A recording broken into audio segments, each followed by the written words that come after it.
attaques astrales, certaines personnes, peut-être qui vont tomber sur ce sujet, quand ils entendent par attaque astrale, une entité qui va venir les emmerder, qui va venir les titiller, qui va venir les bloquer, qui va venir les enfermer. Et je vais venir sur un exemple. Une personne qui vit, par exemple, une attaque astrale par rêve. Elle se dit que je suis attaqué astralement dans mes rêves. Je vois des gens qui viennent m'entraver, qui viennent me faire du mal. C'est un exemple que je donne, hein. Et comment ça pourrait se définir ou redéfinir? Oui, Valéria. Je reçois qu'on vient induire un inconfort, un déséquilibre pour te mettre dans une situation d'angoisse. Et cette émotion d'angoisse nourrit certaines entités. Tu vois, en te mettant dans cet état-là, ça vient les nourrir.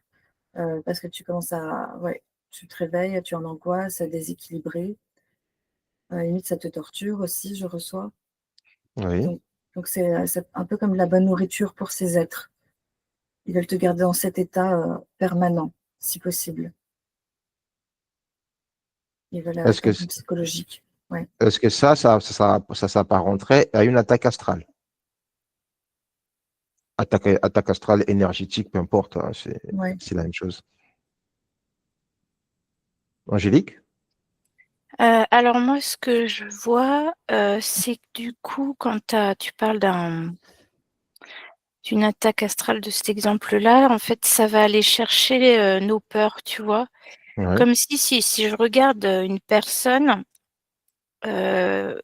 comme si donc ça crée des failles où tu vas avoir je vois ça noirci et c'est comme s'il y avait une signature, tu vois, où tu pouvais avoir une lecture et puis tu peux aller savoir quelle est, par exemple, la peur de cette personne. Et du coup, bah,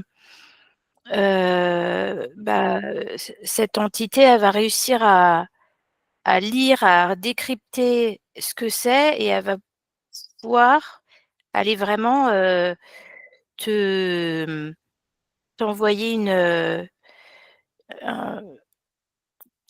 t'envoyer une information pour aller titiller cette peur-là, Ouais. précisément. Dans quelque part, c'est